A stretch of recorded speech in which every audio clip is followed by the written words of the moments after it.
because I was the type of guy, I saw my drill sergeants and, I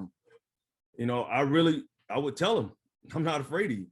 And I had one time where, I was doing some stuff and I got mad because I didn't understand that mass punishment. Why am I getting punishment for this other soldier? And so I said something a couple of times. I spoke up. And so drill sergeant was like, you got a problem with it? And I'm like, is that a question? I didn't really think. I wasn't there, but I was only there a couple of weeks, and I think it was drill sergeant Ware. And I think I told, he said something. And even back then I said, permission to speak freely. That's what I learned from when I was in a reserve, National Guard unit. So I would tell the NCOs that so I can say what's on my mind. And he said, go ahead. And I told him, I said, how I felt about it. And I was just like, you sitting there hollering at people. I said, man, I said, man, I don't like that. And he said, what you want to do about it? And I kind of like, what do you mean? And he said, you think you can kick my butt? And I looked at him, I'm like, I sized him up. I'm like, I don't think, I know. He said, okay, let's go. Man, we went into that second, I remember it was an empty barracks. That little, where he had the double bathroom. Man, we walked in there and I was just like, okay, I'm gonna go at it with him. Man, and I walked in there first. And shoot, he walked behind me. And I didn't know drill sergeant, the other drill sergeant, that was drill sergeant Darren, drill sergeant Ware. I guess he was closing off the bathroom door. And man, I heard that door close and I turned around. I'm like getting ready to size up, man. That thing, I started seeing spots. Marshall in the middle. Now we're coming through. Ta-ta. What's up, man? That's the laugh I remember. That's the laugh I remember. Man. Yeah, I miss it, man. What is going on with you? Man, just chilling. Let's see. Trying to stay healthy. Up here in Illinois, pretty much out of my element, up here in this cold weather and windy weather and crazy people. Other than that, man, hey, just chilling, man. Trying to stay healthy. Shoot, I'll be watching you, movie star. Oh man. So what's up? What's on your Spann, 14 Juliet, Spann, Airborne, big smile, right? Yeah. Huge smile, always big laugh on your face. Tell me. I just realized you're from DeLand, Florida. Yeah. Yeah. Well. A lot of people didn't know. I don't know. Let's see. Well, no. I joined the Army from DeLand. That's where I live. A lot of people never knew my story because I guess I never talked to many people that much. So, only people I guess looked up to and mentored, talked to a lot, just like with us. But I was born in New Jersey, and then my family moved down to Georgia, and my father died early when I was young. So once my father died, pretty much I moved out the house and I went to live with family down in Florida. And I finished school on my own and everything, and that's why I joined the Army down in Florida. So that was a great experience. When I joined, and I really didn't run into too many people that did it, but when I joined while I was still in high school. I did a split option program where down in Florida, they had a program which was pretty nice, being in the situation I was, not like a bad kid, or a high school kid, but mischievous. But they had it where you can join the Army and you had the option, you was a split option. So you went to basic training in your, my junior year, I think it was, yeah. My senior year, that's when I went to AIT. It's a good program, but then it's a bad program.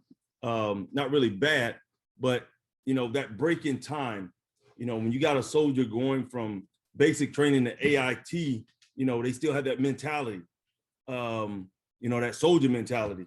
When I went to basic training, man, it's like, man, I was a lot of drill sergeants, mentoring and everything, you know, and I got in trouble and everything. They got me right. Then I went back to Florida, and then it's like, I went from changing back to civilian, you know, and I was that type of kid. And then I went from D-Land, Florida, jumped on a plane, and they flew me out to El Paso. And I was like, what in the hell is this? You know, I've never been to no desert. I was hurting. I think I got there like 11 o'clock at night. It was like 98 degrees. And they threw us on the, that raggedy white bus from the airport. And then they took us up to Logan Heights. And it's just like, there was no drill sergeant. It was like, I guess we got off the bus, and, it was like a E6, and he was pretty chill. And I'm like, all right. So they put us in the barracks, and a lot of guys were in civilian clothes. I was in like a transit barrack. So they didn't know whether I guess they didn't know I was a AIT student. So they figured out next morning. So I'm thinking I'm there with a bunch of soldiers, so I'm fussing with people that night. Guy was telling me to turn the light off, and I'm talking junk big time. Man, shut up. I'll bust you in here. I'm just straight out the street. And man, the next morning we got up, man, come to find out it was a bunch of E5 and E6s. And I'm like, holy shoot. So, that was my start, man. And then they, like, oh yeah, you ain't supposed to be here. I'm like, yeah, they sit me down there, and oh man, my first drill sergeant that I got, I guess initially, definitely that imprinted on me was Command Sergeant Major Rogers. He was my senior drill sergeant. Man, he greeted me, and I was kind of, didn't have my military bearing, and he set me straight. I had Drill Sergeant Toy, Drill Sergeant Derringer, Drill Sergeant Ware, and Bravo Battery up on Logan Heights. Man, and that was, once I kind of understood, Sergeant Major Rogers really, I like the way that he did me. Back then they had that wall-to-wall counseling. Yeah, and I was one of a product of that. So, because I was the type of guy, I saw my drill sergeants, and I would tell them, I'm not afraid of you. And I had one time where, I was doing some stuff, and I got mad because I didn't understand that mass punishment. Why am I getting punishment for this other soldier? And so I said something a couple of times. I spoke up. And so drill sergeant was like, you got a problem with it? And I'm like, is that a question? I didn't really think. I wasn't there, but I was only there a couple of weeks, and I think it was Drill Sergeant Ware. And I think I told, he said something. And even back then I said, permission to speak freely. That's what I learned from when I was in a reserve, on a National Guard unit. So I would tell the NCOs that so I can say what's on my mind. And he said, go ahead. And I told him, I said, how I felt about it. And I was just like, you sitting there hollering at people. I said, man, I said, man, I don't like that. And he said, what you want to do about it? And I kind of like, what do you mean? And he said, you think you can kick my butt? And I looked at him, I'm like, I sized him up. I'm like, I don't think, I know. He said, okay, let's go. Man, we went into that second, I remember it was an empty barracks. That little, where he had the double bathroom. Man, we walked in there, and I was just like, okay, I'm gonna go at it with him. Man, and I walked in there first. And shoot, he walked behind me. And I didn't know drill sergeant, the other drill sergeant, but that was Drill Sergeant Derringer, Drill Sergeant Ware. I guess he was closing off the bathroom door. And man, I heard that door close, and I turned around. I'm like getting ready to size up, man. That thing, I started seeing spots. And that was very humbling. And when he got through, man, I dusted off. He asked me, "Do I want to say anything else?" I said, "Nope." He said, "You want to make a complaint?" I said, "Nope." And I think later on that day, I got to speak with Drill Sergeant Rogers, senior drill sergeant, and he asked me, "Did I have any other problems?" No. And man, after that, hey, I'm telling you, I changed my attitude, and then it was cool. I learned one thing they did too with Drill Sergeant Toy. I never knew what ever happened to him. Some situation happened, whatever. But I don't know what he did, but for that time, he was a good drill sergeant to us. But he sat me down and explained a lot of stuff to me. And man, I appreciated that. And even the way they did it then, even when I became a drill sergeant, I did the same thing. So at that point, up there, a couple of times I sat there. You sit on Logan Heights, you can sit on that hill, and you sit out there in what do you call it, in the quad, and you would look at the planes flying. I'm like, man, if I had, I could just go down and get on one of the planes, I can go home, and it was very humbling. But then after I got through, man, I was like, you know what, I want to join the Army. So once I got through with that, I went back, graduated, went back with my family, told them what I wanted to do. And I signed the paperwork. I was mad at my recruiter. I wanted to be an electronic technician. I came in for chaparral. I saw all those lights and all the computers there. And I thought I was gonna be an electronic technician. Yeah, right. But I became a chaparral crewman. My first duty station was Fort Stewart. Another rude awakening. I was close by family. But then, back then, we kind of talked about it before, but, now I tell you, being a young Black man in Fort Stewart in 24th Infantry Division back then in the early 90s, it was pretty rough. It was kind of a jacked up little racial divide out there in, was that Huntsville? Oh, no, not Huntsville. Hinesville, yeah. I used to drive home a lot. So like my house was only like 3 hours away. So one experience I had, when I got there in the platoon, when I first got there, I was, we was in a platoon of, I would say 30 or 40 people. And I was the only person of color that I thought for a while. And I'm like, man, everybody listened to country music and everything. So I felt kind of odd. But then I guess one of the E5s came off leave was Sergeant Ward. And I was like, oh man, it's another brother or something, like, man. And man, that dude was like, hey, hero. I was like, oh crap, another one of them, And so I thought I was pretty high speed. And he was another guy, man, that got me straight, as a young soldier, because everybody that know me, I guess a lot of people know me from the 82nd, but I had always been outspoken. I would always speak my mind. And you even know, man, like, I didn't care what your rank was. When I wanted to speak, I would say that one, permission to speak freely.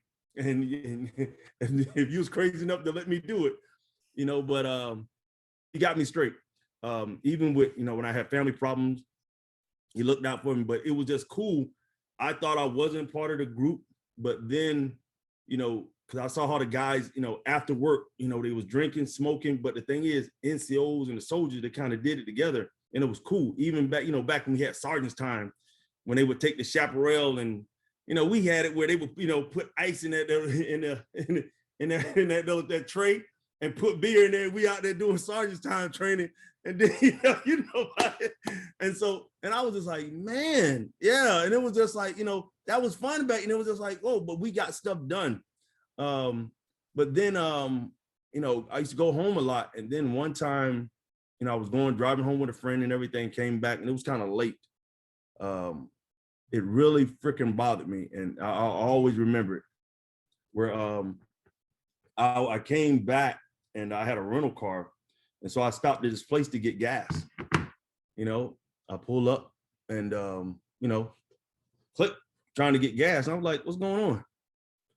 So, I thought the machine was broke. Another person pulled up, they pull up to the other thing, and they clicked it, and you heard the machine come on, bling, and she started pumping, the person started pumping gas. And I was like, all right, maybe my machine broke. I walked inside, and the guy, kind of just looked at me, and I was like, hey, I want to get gas. And then he said, you can't get gas here, boy. And I was just like, what? and Lucky, hey, look, let's go. And I was like, what? And he's like, was in the wrong spot. And that really screwed me up for a while. So and I had some good NCOs that really, got me right, because man, I kind of got along a, little bad streak, but then I messed around and got a couple friends there. You got to, get your old battle buddy, old Eddie Dwayne Rose. We became tight buddies, man, and started doing a lot of competitions and everything. And back then, you had the competition where you go Top Gun, where we did the chaparral. So I guess we had a platoon where we got through together. I don't know, my squad leader was Sergeant Miles. So I guess, and Sergeant Hernandez. And, I'll speak on this. This is the guy that really motivated me. They put us all together as a squad. It was me and a couple other guys, and Sergeant Moncrief. He was the gunner, and I guess he had messed up. So we was like the four squad, the squad that wasn't gonna make. You put it the four squads. So Sergeant Miles really didn't like that, and I appreciated that. So some kind of way, Sergeant Moncrief, something happened and he got fired. So I became an E4 gunner. Back then it was like E5s of the gunner, like, you're E4 gunner. And Sergeant Miles said, we're going to win this competition. And I was like, what? And I was like, okay. So we would start drilling. And I used to hate it, man. On Saturday mornings, he made us every Saturday morning. We had to come out there. We would do crew drills, torquing wings, chicken wings, stripping bits, man, and then I had to do the gunner controls. He would make me put my little Kevlar, back then, not that old, we had the old Kevlar and one that had that little liner in it. Yeah. And he would get one of the net extension poles. So every time I would get part of the crew drill wrong, man, he would hit me in the head and that thing would ring, dude. And I'm just like, man, you talking about soldier abuse, man. It's like, what these cats talking about now? It's like, what? But we stuck to it. And then we went through the crew drills and everything. And lo and behold, the last platoon, whatever that or the last squad that said, wouldn't make it, we actually won. We won, man, I was just like, man, I beat out all these guys, like, all right. So I got to fire my first missile, man, Fort Stewart, Georgia. I actually got to fire a live missile. And man, you talking about something exciting, man. You think a Stinger bat, man, that shot missile coming off, man, it's just like, yeah, that whole thing rocking, and you looking at it, and then you like blinded for a second because you're all excited. You looking at the back of that missile, man, y'all like, oh shoot. But that was great. That was my first time. I was like, man. So Sergeant Miles really, that guy, I don't know where, sorry, Keith Miles. I looked him up, but I never got a contact. So I don't, I hope everything's all good with him. But he really, motivated me, like I could have been a bad soldier where, you push aside, and let him get Article 15 and let him die, instead, man, he put me on extra duty, for little stuff being disrespectful. I learned a lot. And then he would make me do the correspondence courses. I thought he was punishing me. I'm like, man, and then it's like, later on you figure out, man, he was helping me, then he made me go to boards, and I didn't understand that. And then it's just like, I'm like, man, so if I win these boards, I'm like, so I can win other stuff. And it was crazy. I went from, I think, E2 to E4 in like 9, almost 10 months, winning boards. So I'm like, man, you win these boards. You're like, oh, shoot. And it worked out great. He taught me also how to invest my money. And I mean, I knew how to save or put my money away, but he showed me how to invest. That later on, that helped a lot. Then I went and got in, I came across Command Sergeant Major Jordan at 1st to 2nd. Man,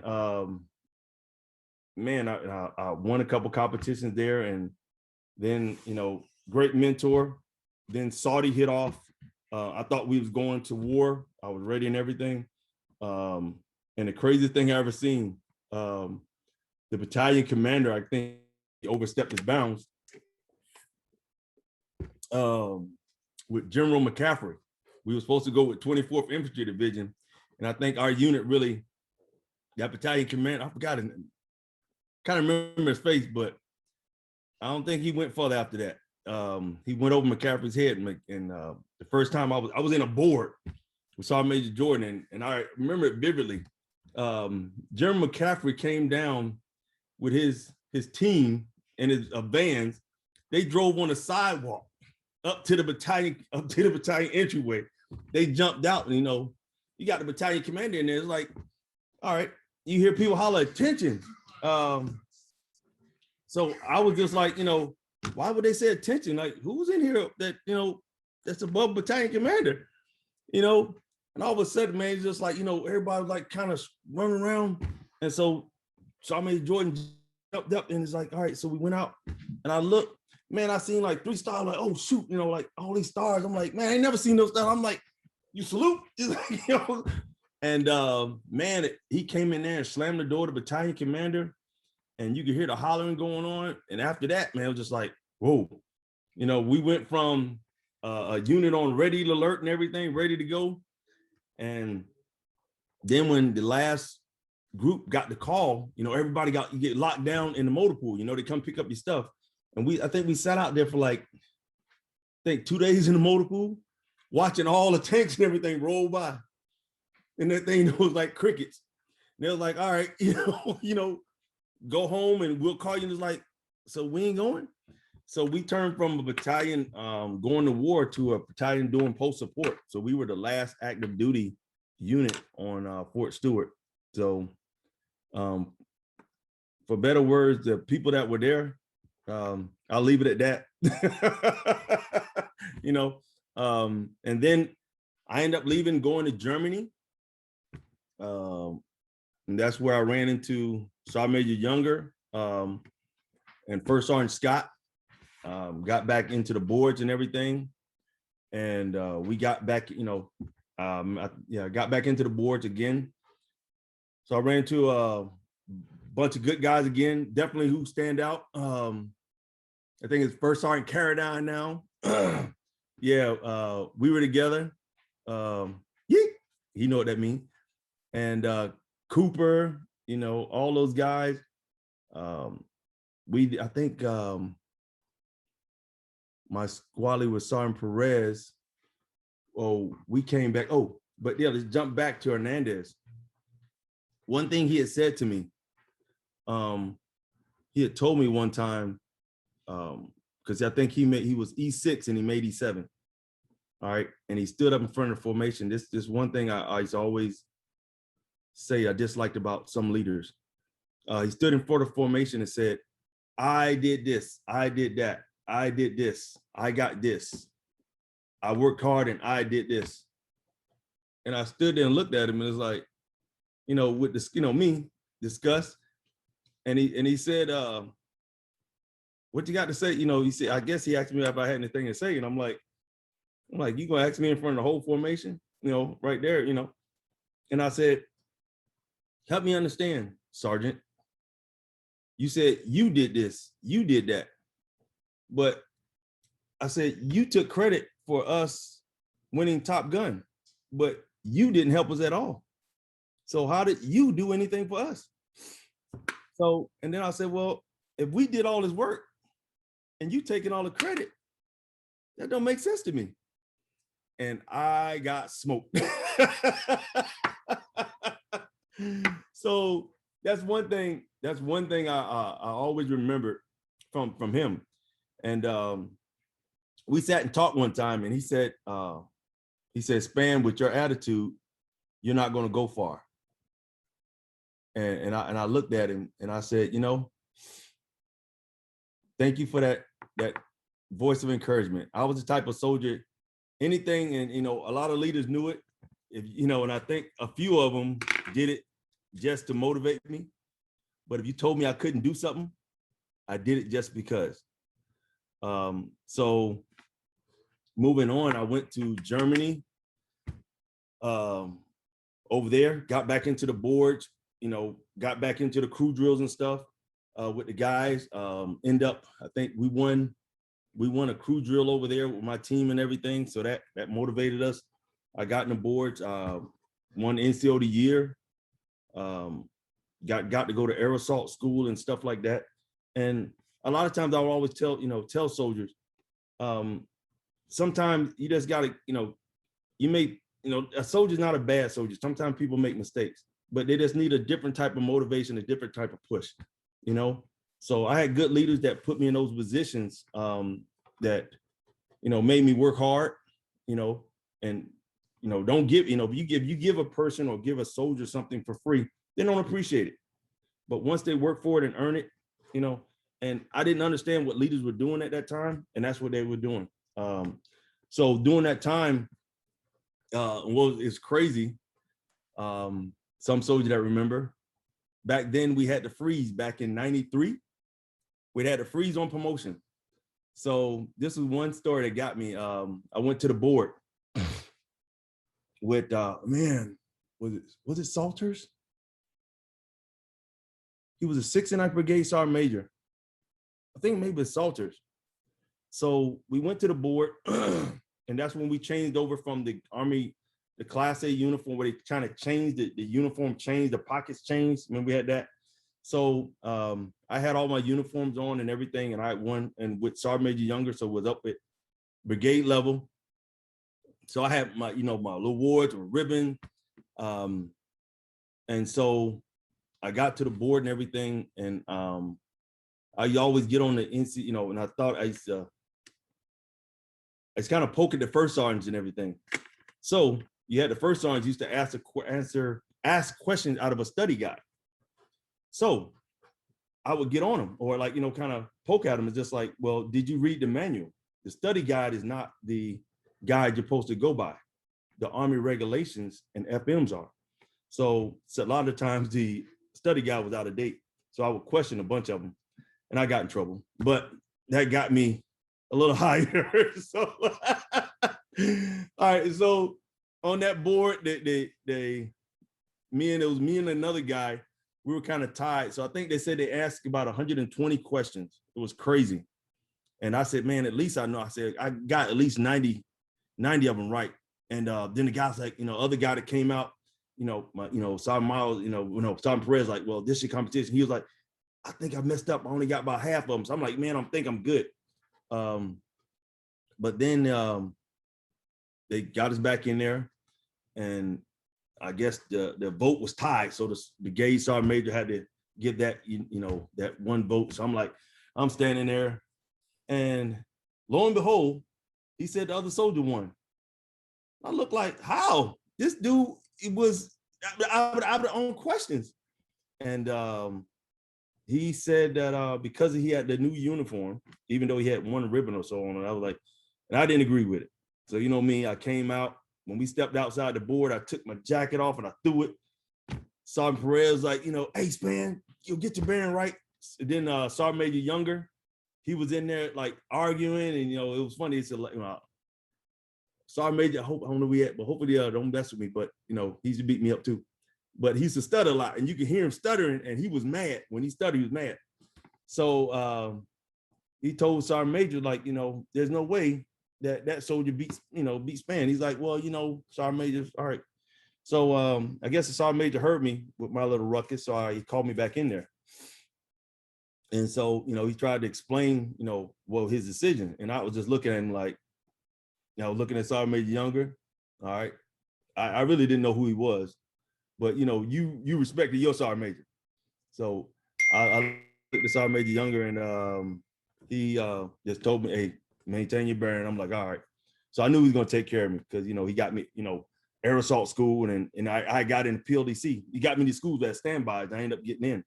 So the Sergeant Major said, well, all right, so let me do something for you, Spann, since you're second, he kind of emphasized that. And so I was like, Sergeant Major, I'm second in your mind. I said, in my mind, I'm number one.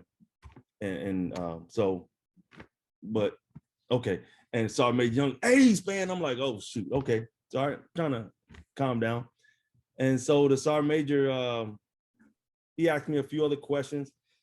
And then he said, well, here, let me get your PLDC. And I looked at him like, and then I looked at Sergeant Major Younger, and Sergeant Major Younger shook his head.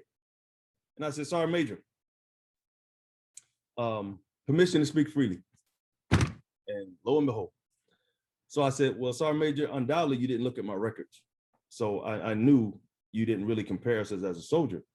And I said, because if you'd have looked at my records, you'd have saw that I already got PLDC and I already got air assault, so I don't understand. And he was like, what? And he was like, you only got, he had said, you only got like 2 years in the Army. And I said, that doesn't mean anything, Sergeant Major. I said, my Sergeant Major, I pointed to him, Sergeant Major Younger. I said, once I proved myself that I was better than all these other soldiers, he gave me an opportunity to go to PLDC as a standby. And I said, I stood out there when they closed the doors and one soldier didn't have all his equipment and I did. And I got into PLDC because of my Sergeant Major. And I said, but thank you, Sergeant Major. I said, my Sergeant Major is going to take care of me when we get back to Pearlshine. And he was just like, he look, and the Sergeant, and I didn't know, I was being stupid, but I was that type of guy. And he looked over my stuff and, so many words went back, but then he said, all right. He said, Spann, he said, if you was a non-commissioned officer, what would you do? And I was like, oh shoot, I already had this practice. And I said, Sergeant Major, as a non-commissioned officer, I would follow the standards set by other NCOs. I'll follow the standards set by non-commissioned officers. And I said, as a non-commissioned officer, I would set standards for other NCOs to follow. And he was just like, oh man, I made a mistake. God, and it was going crazy. And Younger said, I told you. And in 93, they had to freeze on promotions. And I was in the secondary zone. And so I didn't think nothing of it, went back to the unit. They kind of congratulated me, and First Sergeant Scott smoked me because he heard that I said some stuff in the board. I was scared to mess with him because he was so big. If anybody knew Scott, that big old dude. But then when I got back, they dropped the point. They said there was a freeze on promotion. And in 93, I was the only E5 to get promoted that year. They dropped the points in the secondary and I got promoted. So I made E5 in 2 years, 5 or 6 months. And that set me up. I left Germany. I did good there. One thing I want to meet too. One person that definitely that was, and still today, that made a big point in my life was Sergeant First Class Otis. Man, when we was, and a few people know at Fort Stewart, I met him. He smoked me. I was afraid of him because I was a little guy then. So we ended up running into each other again when I was in Germany. And I really got down and out being in Germany because I really didn't have any family. I wanted to go back and be with my family. And man, he took me in as a soldier. He invited me in his house, him and his wife and kids. And man, that really touched me because, I was afraid that, he was trying to, smoke me again, or he remembered me from Fort Stewart. And we became the best of friends, like a brother. I met his family, his brothers, and throughout my whole military career, even to the day, we've been like brothers. So I left there, I went to Germany. I think he went to Fort Lewis. I went to Fort Lewis. So I ended up being up at Brigade. That's when I became, Sergeant Major Younger called ahead, and they were going to put me down and deactivate another SHAP unit. But then I became a PAO. A few people that knew me laugh about it. I was the guy running around with the camera, taking pictures, writing stories about the unit and everything. Still a lot of NCOs, mentored me there too. I got to meet a lot of senior NCOs and talk to a lot of senior NCOs that mentored me, just by their actions. I would talk to them and I would look at, watching what they're doing, seeing what they're doing. And then, we had fun, we had downtime, but, seeing a lot of NCOs, make stuff happen, without guidance, that's the type of person I was.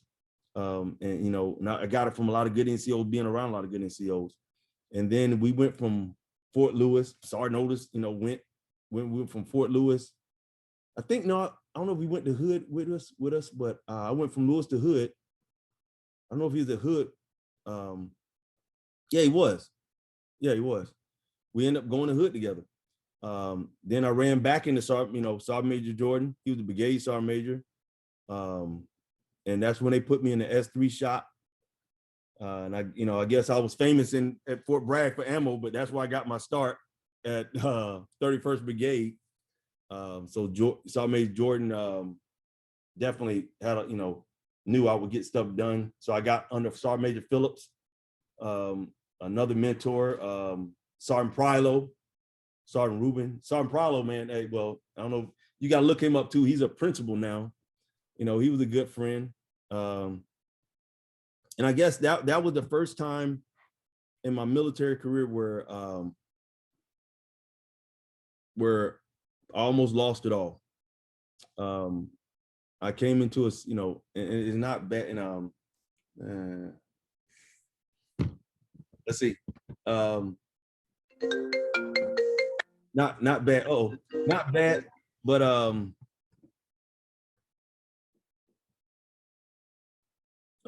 let's see. Yeah.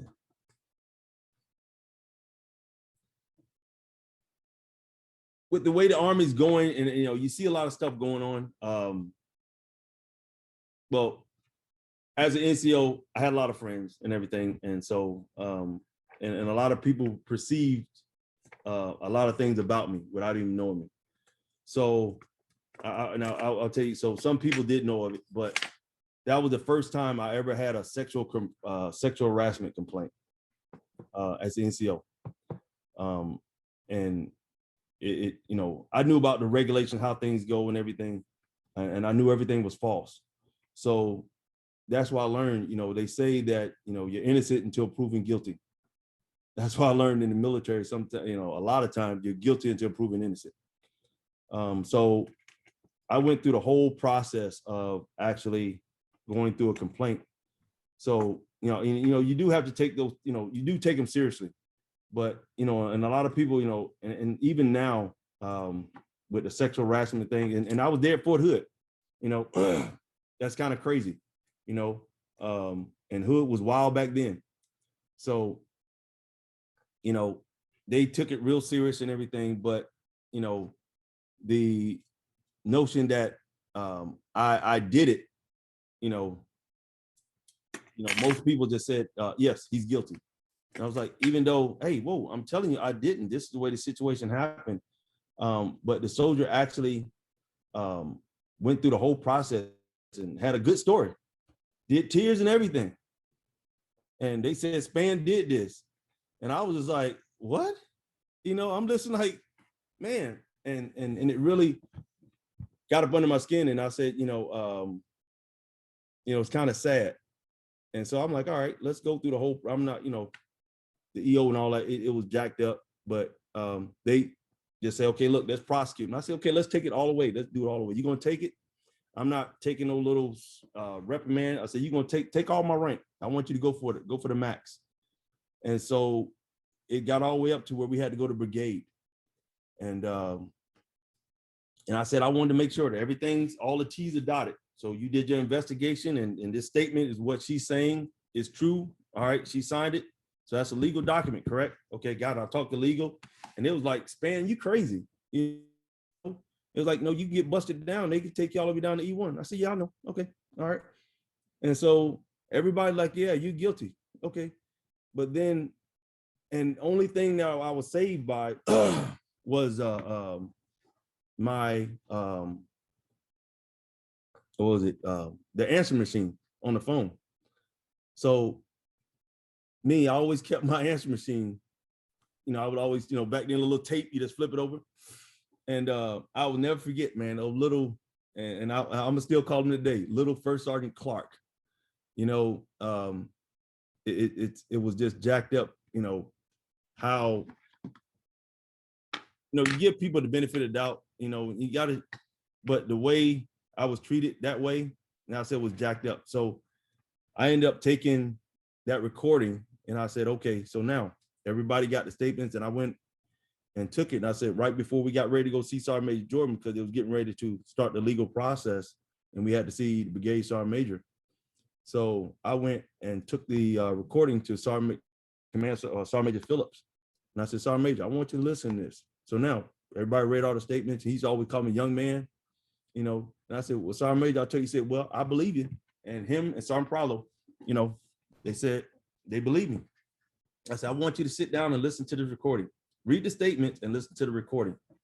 So if I did this, what she said, there's no way that this recording would, and you could hear on the statement, you know, what she was saying, and it was like, what? And they went, it was just crazy. Sergeant Major Philip grabbed the recording, let's go. And we started walking upstairs, and we went straight to Sergeant Major Jordan, and he went in there and talked to him, and, you know, Sergeant Major Jordan called me in, and that right there where, you know, I said, man, you know, you got to protect yourself at some point. But it was just like my whole military career could have been ended, you know, right there. You know, all the good stuff I did didn't matter. It's just like, you know, all the things I did for the unit, all of those stuff, it was like, you're guilty. And then when they showed, you know, when they had to tape, then it's just like, oh man, so he's innocent. And it's like, wow. And I was upset for the longest, because through that whole process, even though this, you know, they found out the soldiers lied and everything, I'm like, well, so she should get the punishment that was supposed to be for me. You know, it didn't happen. And I didn't even get an apology, you know. So I made the Phillips like, you know, well, sometimes, you know, young man, things gonna happen. I was just like, that got me. So right then, you know, I was loving 31st Brigade, and you know, some other things happened. And then the 14 Juliets came down, and I was just like, all right. I kind of sat in on the briefing. They was talking about, you know, 14 Juliets, Fort Bragg. And I was like, you know, much as I was saying cadence about the wing nuts jumping out of planes, you stupid.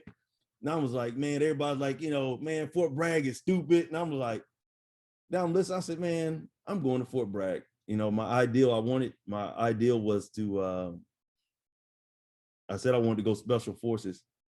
And in that process, I signed up, was a group of us. We signed up and everything. So the best thing that happened to me was I was going home to go see my mom to let her know, just in case if I go kill myself and jumping out of a plane or something happened to me. So I was driving home, and whoa, on this day on Interstate 10, on I-10 exit, between exit 11 and 12, that's where I met my wife. So I ended up meeting my wife on the highway, and she pretty much changed my life. We met, it was, you know, even the guys I was with, they were like, man, it was a whirlwind. We ended up getting married. You know, we got to see each other in between me doing the training, and I asked her to marry me, and she came to Fort Bragg with us. So I bought our house, you know, and we ended up having 2 wonderful kids. And, you know, I got to Fort Bragg, you know, I was wild and crazy, and it was just like, you know, but one thing, you know, in my career, I had a lot of people always say, you're not at Fort Bragg anymore, you know, you're not the airborne soldier anymore.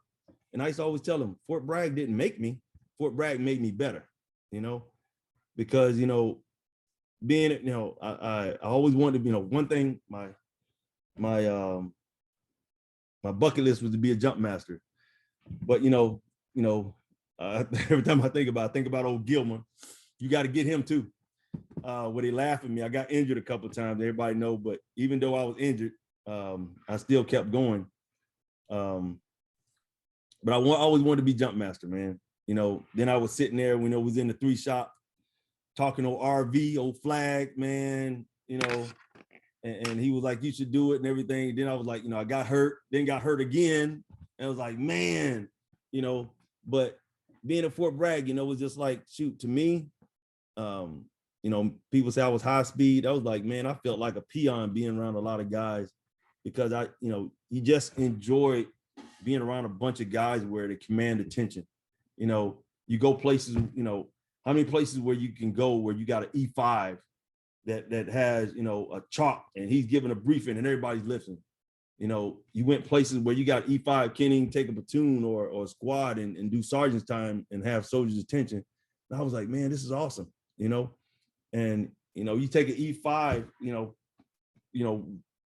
just like old Denton would say, you could take an E5 from Fort Bragg and put him in a platoon, somewhere else, and he can run it, and it was, we had that type of mentality. This thing, we did stuff, man. You think about, we had fun, we played hard, we went places, we fought against each other, but when they went El Paso, went somewhere, ain't nobody gonna fight, you got a beret on, you ain't gonna touch nobody, and that was, the karate was awesome. Everything I did, I was just trying to keep up with you guys, man. I would sit back, you, Cook, man, all the big guys, Denton, Bradley, man, was it Cushionberry, man? Oh man, Otis, them, Steve, Gilmer, man, dang, what was his name? Kovar, who else? McGee. Oh man, I gotta give it, knock on wood, man. Sergeant McGee, man, his little skinny butt, man. Command Sergeant Major McGee was the first person when I got to Bragg, man, to bust my bubble, running down our dens. I thought I was a runner. And I made that mistake, man. We ran down from the battalion all the way down to our dens, all down our dens, all the way down to the end, down by Gruber. And man, all of a sudden he said, "You ready to run?" I was like, "Huh?" And he took off and left me. I was like, man, this dude is crazy. But yeah, man, and you can't beat the group of guys we had, the team we had, and then going from there, left Bragg. Once again, did stuff, and I, to the leaders, to the officers there, I can't say enough. What Colonel King, Colonel Pruitt, Tripp, Tron alone, man, all those leaders, man, is just like, they got on you, but they let you do your thing, and then I know a couple of times, I stepped on a couple of times, even being E5 up there. The one time, yeah, we did that the big thing where we got all the missiles that one time in division. And I got them, I was telling people, I said, everybody was going off the paperwork and everything. I said, would anybody ever read the regulation? So I would read the regulation and stuff like that. So I figured out a way how to get missiles from the Marines, from old arm, the depot and everything. And I got them shipped to Fort Bragg, and ended up getting all those missiles from Fort Bragg, got them sent to El Paso. And we fired all with that, what was like 50 something missiles that time. Man, everybody was shooting missiles. We were shooting missiles like skyrocket. And man, got back, and I kind of got in trouble where was up at the G3, and the lieutenant colonel was up there, and I was up there and I heard him. Well, yeah, and I heard him, he had said that, 3-4 was all effed up. And I was just like, I didn't know who he was. I just knew he had his back turned to me, and I said, hold on, buddy, I put my hand on him, and he turned around. I was like, oh shoot, yeah. So I think, oh man, I stepped on it again. And so he said we was all messed up because the numbers we got, they messed up their numbers and everything. And I was just like, what? And I said, no, that's right. He said, well, he didn't understand how I guess he didn't understand the ammo process, you know. So I had explained to how I was able to get so many missiles when even the 82nd wasn't even allotted. I think we was on like 18 missiles that time. And it was crazy how we used to only get like 1 or 2. That was stupid. So, and I told him how the process worked. You know, it was a 2-year process. So if you fire and expend, I said, I'm doing 82nd a favor, you know, by us expending these missiles, because they're expending, you know, the way I did the paperwork, you're really getting credit for me expending them on Fort Bragg, you know. So next couple of years, you're going to get more missiles, you know. And he kind of understood it, but then, you know, he thought I was stupid until he kind of looked at it and had his, you know, had a team look at it. And they swore down I was a ammo guy. And I was like, no, I'm a 14 Juliet. He was like, this ain't even your MOS? I'm like, no, I just read the regulation, you know. And after that, and I think, and I put this on flag, you know, and I'm a, he's not here tonight. He said he didn't. Old Govero was in there then, but he was another good one. I said, old flag called the IG on me. And yeah, man, we ended up getting, I got a surprise inspection from the IG, you know, but they had the problem of, you know, remember the Special Forces was playing with ammo. So, and they were trying to figure out how did I get all this stuff, but they came down and did an inspection. And the guy, I was pretty much told him, like, you know, I had all the books together. And I was said, man, who else? Oh, for, you know, definitely for Govero, Robinson, you know, I thank them guys for, you know, giving me the leeway to, you know, do what I had to do. But I had all the books straight. So even when they came down there for inspection, I was telling the inspector, you know, how they should look at stuff. And it was like, man, you know, and I ended up getting a reward out of it. You know, I got an award out of it. And man, that was cool. And I think, yeah, back then, I was the first, I think it was a big stink. I was the first E5 to get an MSM without being a, yeah, you remember that? It was, yeah, I was the first E5 to get an MSM without being a jump master or platoon sergeant. That's huge, dude. That's big. Yeah, man, it was crazy. Colonel King, Colonel Pruitt, they pushed for it because of all the stuff I did for the battalion. Yeah, it was crazy, but I was like, you know, we was at Fort Bliss, and I think they had to send somebody back because it got denied, and Colonel King got on it, and Colonel Pruitt like, nope, push it back up there, and somebody went back early, you know, because we were doing another live fire, and I didn't figure it out. So I think I was doing a re-enlistment at the Triple Nickel at the museum, and they read the award, and I was like, I was like, shoot, I thought I was getting a letter of reprimand or something. Yeah, and it was pretty nice. That, you know, it made me feel like, you know, the unit appreciated me. But the thing is, man, you know, it was just like I didn't do anything special, man. I was trying to keep up with you guys, you know. Got the joke, and I left there, went to Korea.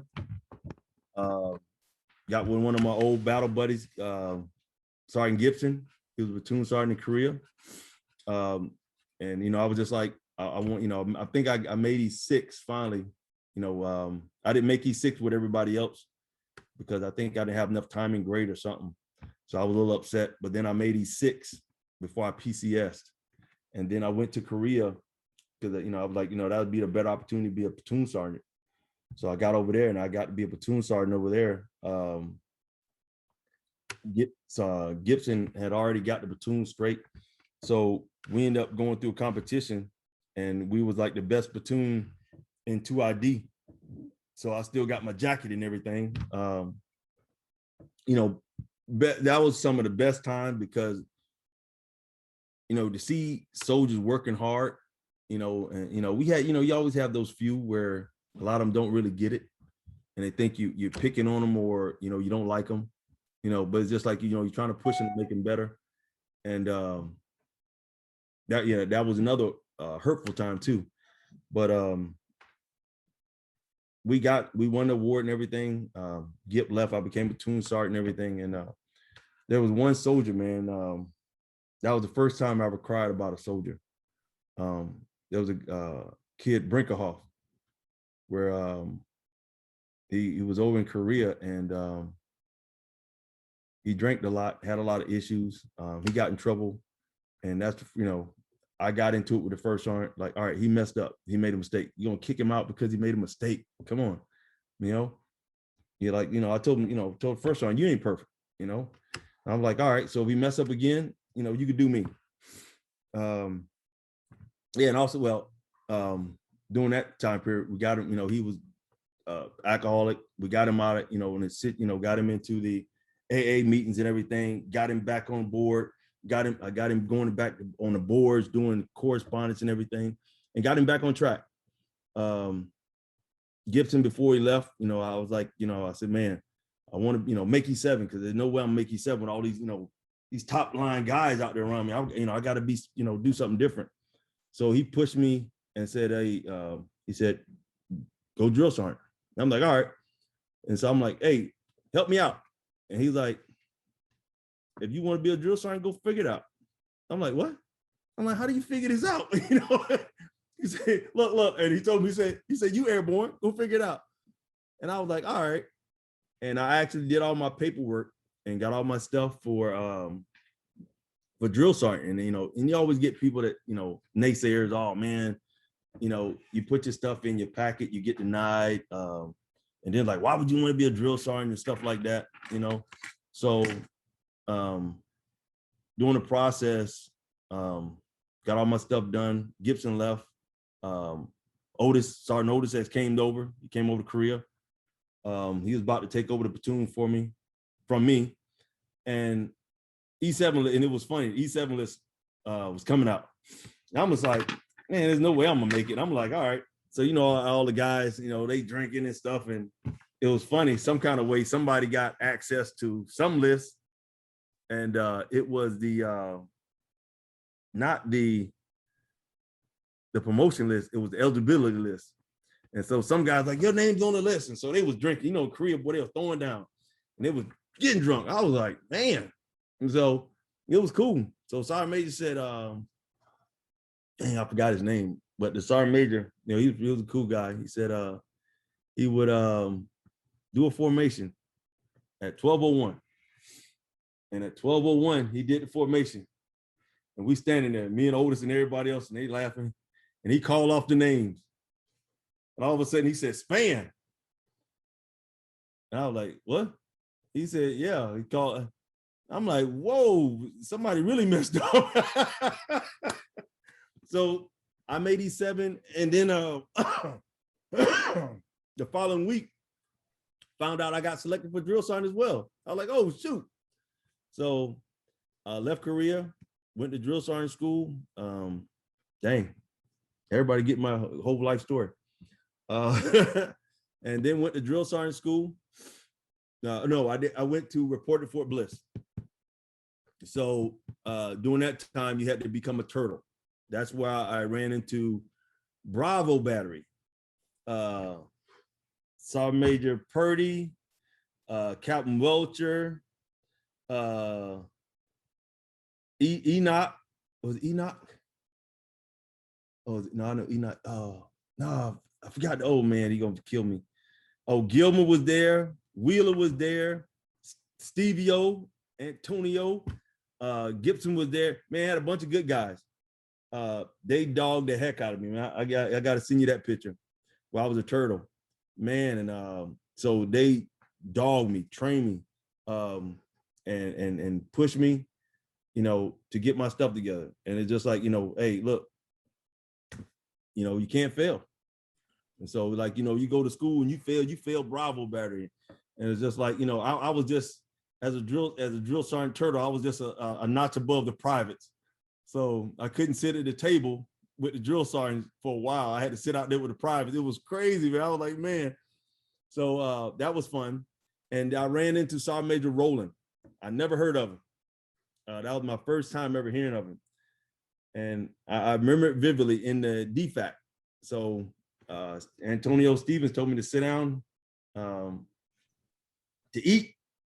And Sergeant Major Rowland was there. And he's like, hey, come here, turtle. And had me to sit by him. I'm like, who's this guy? like, all right. So Sergeant Major Sumter's, all the guys was there. So I'm sitting there. I got a big plate. I'm ready to eat. And he's like, oh, you ain't gonna eat yet. And so he started drilling me. And I was like, who is this Sergeant Major? Who's this dude? And so me, my dummy, you know, I had my, you know, aerosol Airborne. So I didn't see his chest. So I'm just thinking, then it's like he started asking all these questions. What unit you been in? I'm like, you know, all right. Okay, Sergeant Major. And he kept calling me a punk. I'm getting mad. Man, he was calling me a punk. And I was mad. You was in this unit. You did this. You're a punk. And so, you know, they were looking at me, but I'm sitting there sweating. I'm mad. And then, so, all right. So he's sitting there. And then I said, well, I was in 82nd. And he said, well, that's the only real unit you've ever in. And I was like, all right. So I looked around, you know, big as he is, I had to look around his chest to see what was on his chest. What did I do that for? Oh my gosh. Man, he put his hands on my neck and grabbed my uniform and then stood up. Man, I felt like a midget. I'm sorry to say that. I felt like a little person that's finna die.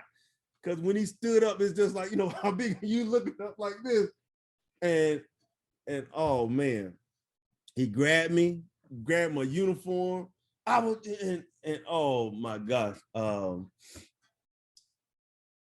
I really, you know, that was the first time I thought he was really finna hit me. And then they was like, you don't know who this is? And I'm just like, I don't know. It was like, man, that's Sergeant Major Rowland. You disrespected him. I was just like, oh shoot. It's like, I didn't know. And he got on me. He would come out, and when I, you know, with a turtle for a while, he would get on me and everything. So finally, when I went to drill sergeant school, I was like, all right, so I'm gonna work hard. I worked hard. I left there in Lindenwood at that time. I was the most decorated drill sergeant leaving that school at that time.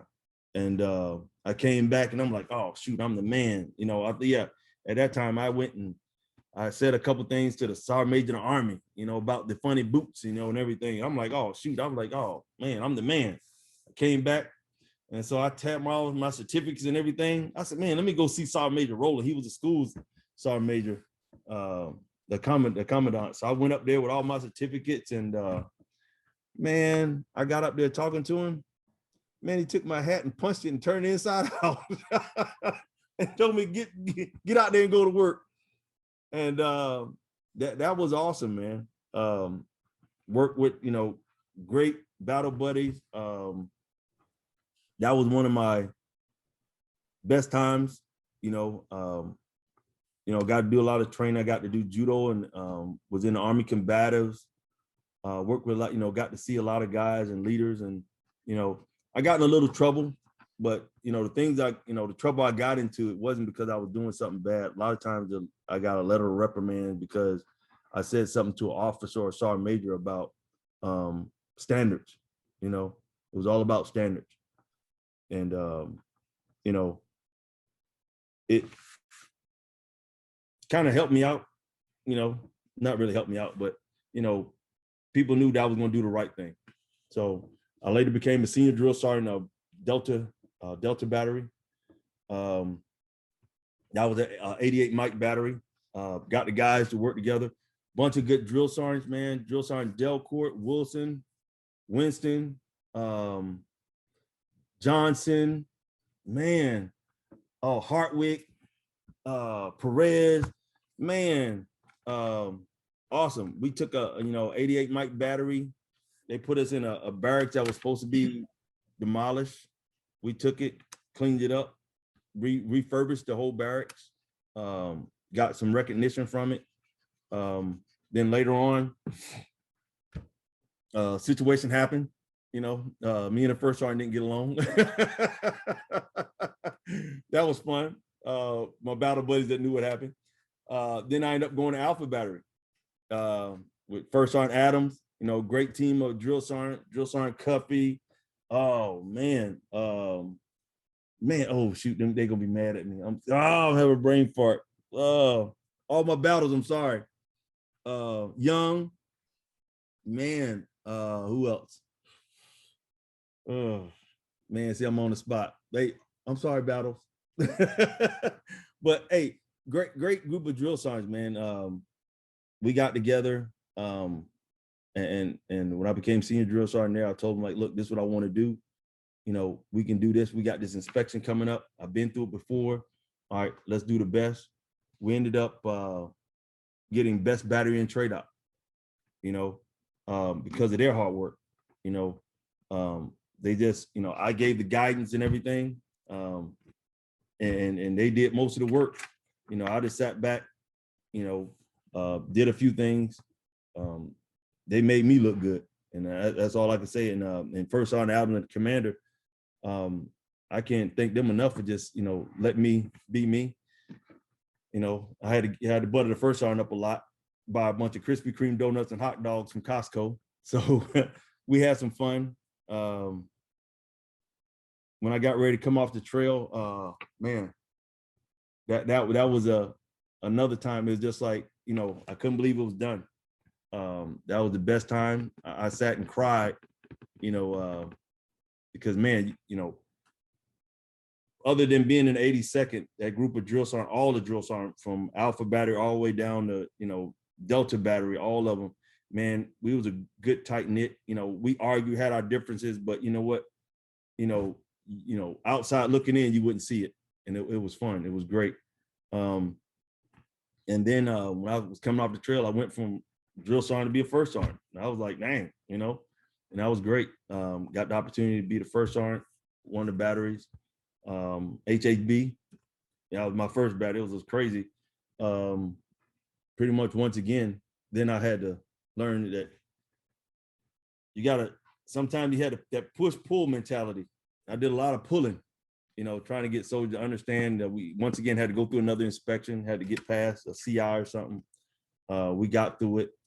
You know, as a first sergeant, you know, hats off to all the first sergeants out there. You go through a lot, stressed out, you know, family and everything. But you know, I always say family first. But with a first sergeant, man, your family is the unit, you know, because everything come up it all got to come back through you. So I went from there, did that time, went up to the Arcent. That was a great team. The Dalt, we was in Atlanta.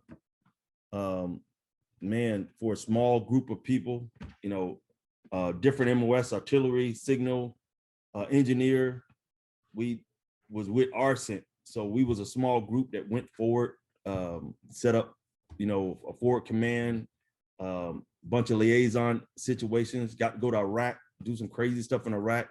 Was with a team where we were the first team to set up it's called the Baghdad Operation Command.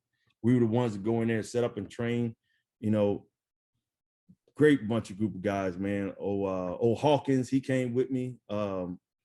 Man, I can't thank them enough. All the guys, you know, the Glovers, the Steel, the Kurzak, Anderson. Oh my gosh, man, you know, great group of guys. Then you know, I got the opportunity to go from there, and I got to go back to 82nd. I was like, man, I was hog heaven, man. I'm going back to 82nd, you know. But then at that time it changed. It went from, you know, all SHORAD to high MAD and SHORAD. You know, I was hoping to get back there to be a jump master. That's what I wanted. You know, and finish out my bucket list of jump master and sergeant major. And I got there. Man, even Sergeant Major Williams came back.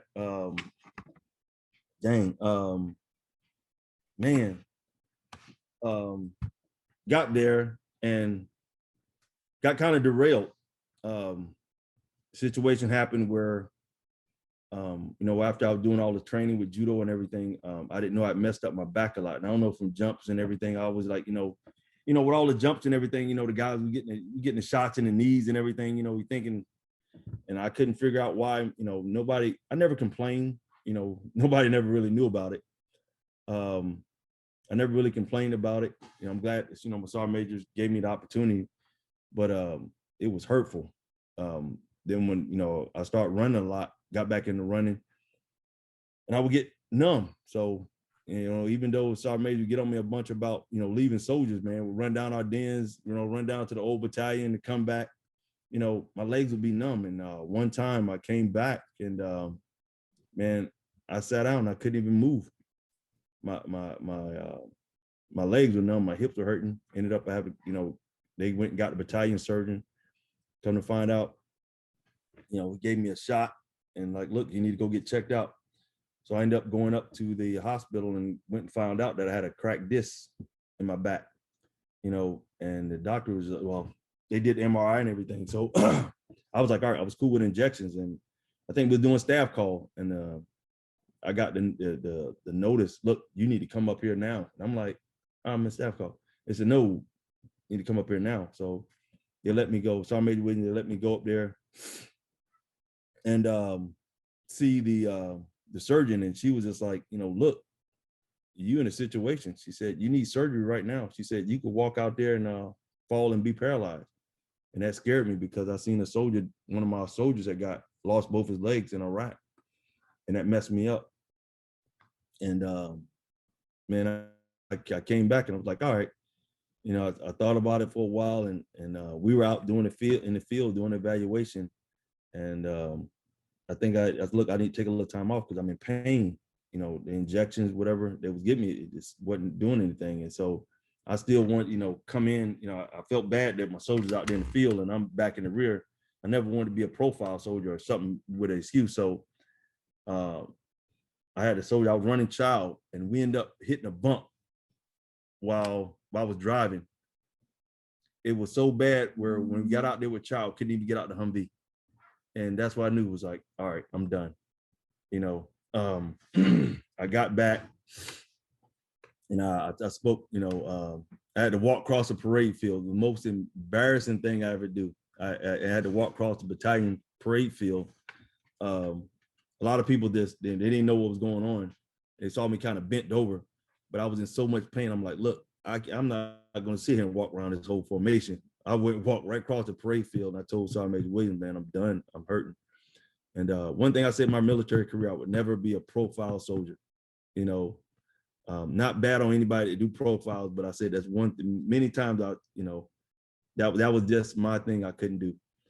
And one of the things that really, it may not bother people, but that one time I saw my name up on that slide that said like, you know, the P3, you know, and I was just like, that really, it hit me in the heart, it hurt. And I was just like, man. So I went home, talked to my wife and said, you know, I think I'm done, you know, because I don't want to be crippled. I wanted, you know, I wanted to actually have a family. So I had to go in there and speak to Sergeant Major Lincoln. Sergeant Major Lincoln, thank you, but I knew he was mad at me. Man, awesome command. They wanted me to, you know, take some time off and heal. But man, the reality of thinking if I mess around and something happened and I could fall and I could have been crippled, and I was thinking about my kids. I said, man, you know, I don't want to be in a wheelchair going back to my kids. I don't know. I apologize to the soldier, but the one soldier that I saw and training when I was a drill sergeant, I saw him in Iraq, and I told him, I said, man, you know, I used to tell him as a soldier, and I seen a lot of guys that was, you know, had issues. They end up going special forces, Ranger, all kind of stuff. One soldier, he came up second in the, I forgot his name, but he came up second at Army level for NCO of the year. And he wrote a story about my drill sergeant. And I was just like, man, he sent it to me, man, had me crying because I didn't know he really appreciated, you know, the things I was telling him. But that one soldier, I saw him in Iraq and he said he was going special forces. And I was like, man, you got to do it. You got to do it. And I didn't hear from him anymore. So when I was at Fort Bragg, you know, me and my kids were walking through the Special Forces Museum and I seen this kid in a wheelchair and he came up to me and he said, hey, drill sergeant. And I was like, oh, I recognize him. Oh, shoot, what happened? And he told me, you know, always 82nd, you know, we always say never glorify that last mission, that last jump. And he went out on his last one and said, this is my last one. And he was the RTO and he got hit, lost both his legs. And so I was standing there with my kids and he had his wife and his two girls. And he said, this is my drill sergeant. This was my drill sergeant that saved my military career. And he said, this the guy, when I was messed up, he stood there and said that he would take the bullet for me, you know, talking to the battalion commander. And man, he totally told his wife, he said, oh, man, he said, I saved him. But then I thought about it, and it's like, man, he said, if it wouldn't have been for this drill sergeant, he said, I'll probably be in jail or something like that, whatever. But then in my eyes, man, I sat there and I said, you know what? If I'd have let the Army kick you out, you'd have both of your legs. And that always stuck me. It made me feel like it was my fault. No, and so, you know, I told him anything, man, he ever need anything.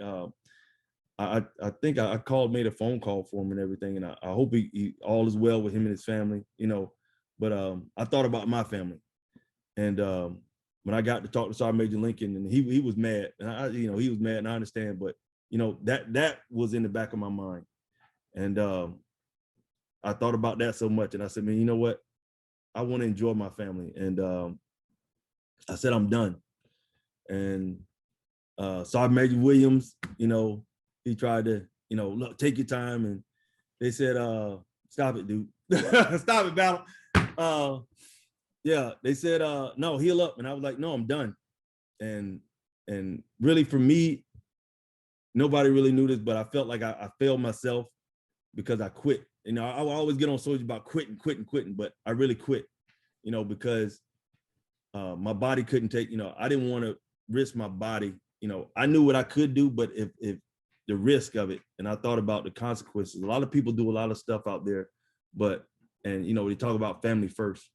You know, I said, you know what? I want to be able to raise my kids, and I'm glad I did that. But I stepped away. I told them I didn't want a award and anything like that because I felt like I was a failure.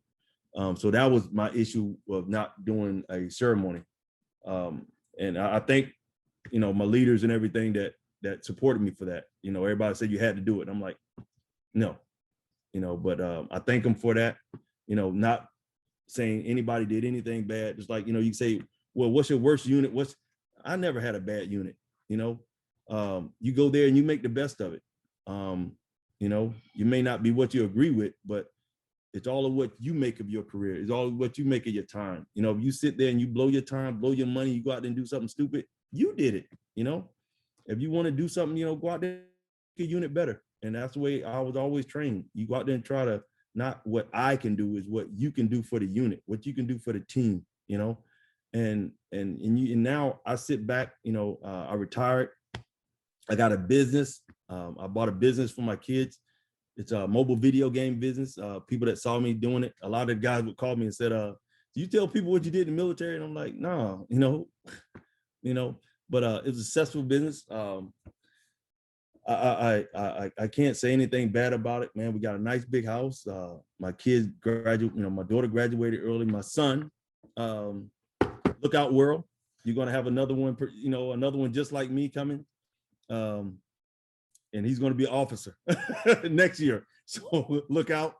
But man, I can't be more proud of my kids and, you know, what it done, you know, what it did for me. And all the soldiers that, you know, I had a couple of soldiers come by my house, you know, that made me feel good and call me or send a message, you know, that mean a lot. And to see, you know, a lot of young soldiers that are trained and stuff like that, you know, they made first sergeant or sergeant major, you know, guys out there doing special forces, doing good stuff, you know, and then even the ones that even got out, you know, a lot of guys would call back and say, you know, hey, thank you for, you know, the mentorship. Now I understand, you know, what you was trying to tell me, you know.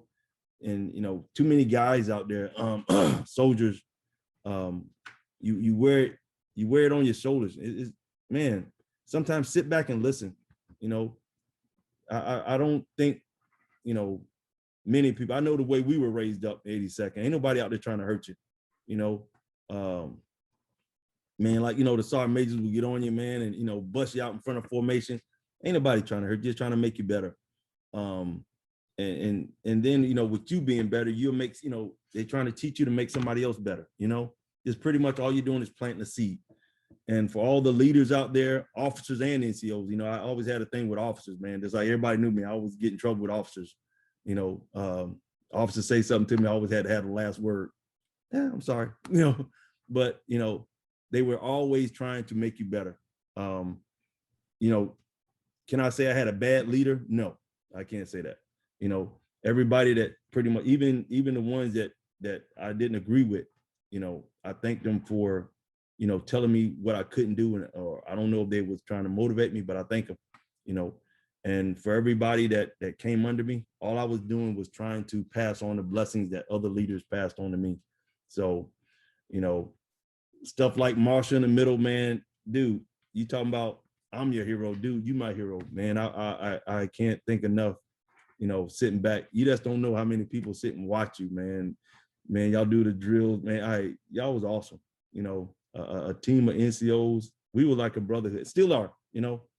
And I tell, you know, for all the people that I know that we sat down, broke bread with, even if you was one of the leaders that wrote me a letter of reprimand or told me to at ease, I'm not mad at you. If you ever coming through, you know, hey, if you ever come through my way, I'm in Illinois, west of Chicago. It's safe out here. We're 40, almost 50 miles west of Chicago city limits. So you can leave your door unlocked out here. And if you ever coming on 90 or you going to the O'Hare airport, you know, I got a, man, shoot. I don't know if you can see or shoot. This was that's my wall. I love me wall. Yeah, I love it. I love it. You can see, you can zoom in later. Yeah, but then man. I gotta find my last patrol cap and put up there. But you know, this was a 1,900 square foot basement with just insulation. And you know, when COVID hit off, my business slowed down. Me and my family got together. Well, me, you know, pretty much myself and my kids helped, but I finished my basement. So I put a whole nother bedroom down here, bathroom and everything. So I'm thinking about doing that other area over there. But, you know, you ain't got to stay in a hotel. You know, if you know me, just give me hey, I'm a phone call away, send me a message. Hey, your family, you're always welcome. So I would definitely appreciate it. So now everybody know a bunch about me because I never did talk that much to many people. So, all right, Marsh, man, what's up? Hey, so now at some point it became almost a game of how long does Carlos go without, you know, me having to ask a question. That's the best, dude. That was awesome. That was awesome. No, man. I can't think it. I mean, you just really you don't understand how sometimes even myself, I realized it later, but a lot of times I was, you know, looking at you guys, man, you know, how we handle business and stuff, and you know, seeing how people did stuff and you fuss, fight, but then at the end of the day, man, ain't nobody, man, it's like water on the duck. Mission first, you know, we got it done, we did it, and man, because I got chewed out by so many people, but you know, I didn't hold no grudge. You know, now, man, soldiers hold a grudge because of somebody saying something to you, man. Just think, well, if that person is saying something to you, they're trying to help you. You should be mad at the person who didn't say it. You think about the people that you passed and they didn't try to correct you or fix you. Those are the ones you should be mad at because they really didn't care about you. You know, that's why I looked at it. And one thing I would say, my last thing, the funniest thing that people learned, well, the one person that learned how to control me, that was Sergeant Major Bradley, my first sergeant. And he took it on to Sumter, Sergeant Major Davis, and quite a few others. When I got a little upset or doing my thing or they getting a little out of control, he decided to call my wife. They would call my wife. Yeah. So Sergeant Major Bradley, thank you. You know, so Sergeant Major Sumter, thank you for getting me back in line by calling my wife. Dude, that is classic. Yeah, man. That used to be the funny times. I ain't gonna write you no letter of reprimand. I ain't gonna counsel you. He would get on the phone, Miss Man, I got your husband. I'm like, you gotta be kidding me. So, but man, it was fun. Man, it was fun. I can't I can't thank the Army enough for what it did for me and what it did for my family. It put me in a position to do more for my family and then, you know, teach my kids. So now even my kids sit and think back like, hey, Dad, thank you. You know, so, you know, a lot of the privates used to always, man, like think they had it rough. Man, if you was one of my kids, man, shoot, they got it rough. You know, but, you know, it pays off. So I'm reaping the rewards now. And I've seen quite a few soldiers on vacation. Me and my kids would be out cruising, or, you know, we was, you know, going to Mexico, Cancun and stuff. I would see people on the cruise. I've seen a couple privates jump the parade rest, like, man, you know, and it would mess me up because I would always tell them when I was a drill sergeant, you know, if you ever see me and my family, you better not ever think, you know, don't say nothing to me, you know, because that was my family time. And I seen a private one time in the elevator. They was all acting up, and I jumped in the elevator, and he saw me. Man, that dude jumped the parade rest, and I was like, "What the hell are you doing?"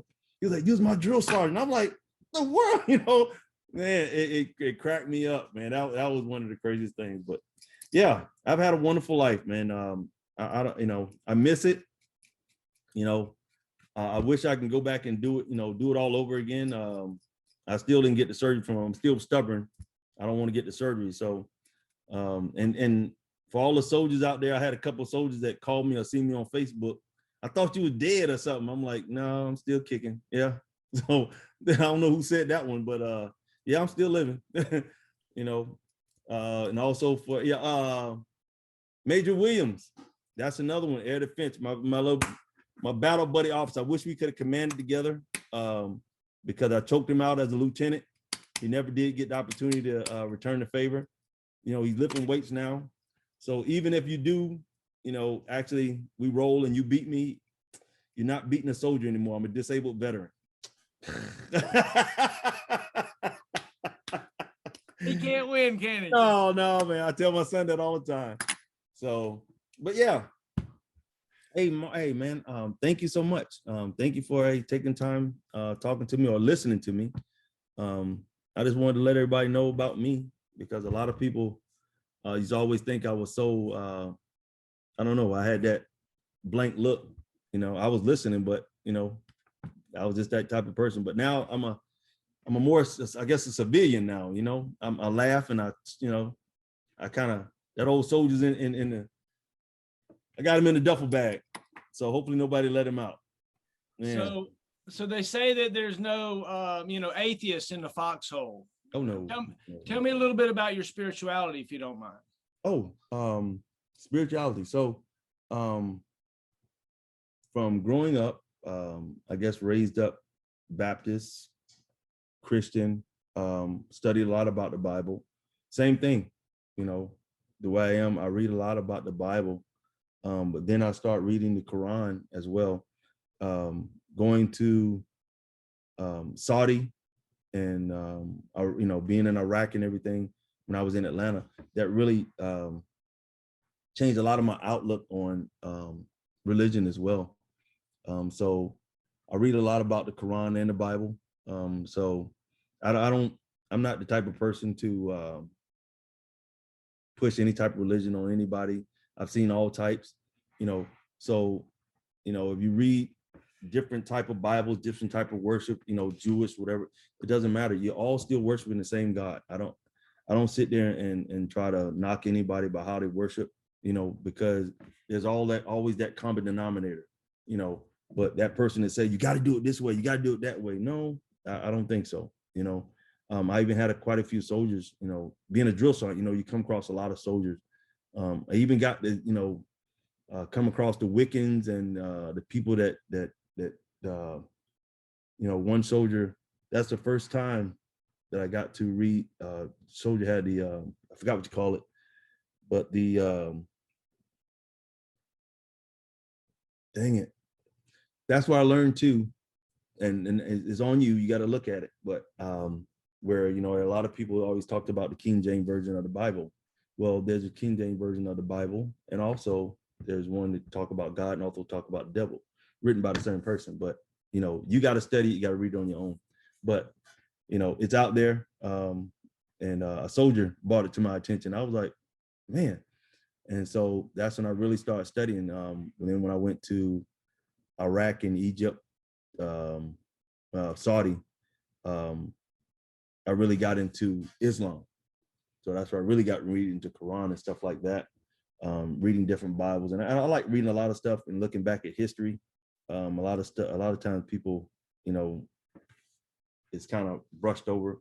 That's one thing, you know, sometimes people fluff over the truth, you know, but in the end, you know, if you didn't have a book for somebody to tell you how to do this or do that, you know, I've always learned that, you know, God is in your heart. So the type of person is in your heart. So if you're that type of devious type of person, that's your character, you know. But you know, you don't need nobody to tell you how to live or worship. You know, it's in your heart whether or not you're gonna do good or bad. You know, and I've seen people that could say, well, I'm all godly and everything, and sit there and pray, but at the same time you sit there and lie. You know, that's one thing I would always tell soldiers too. I said, before I tell you a lie, I wouldn't tell you anything at all.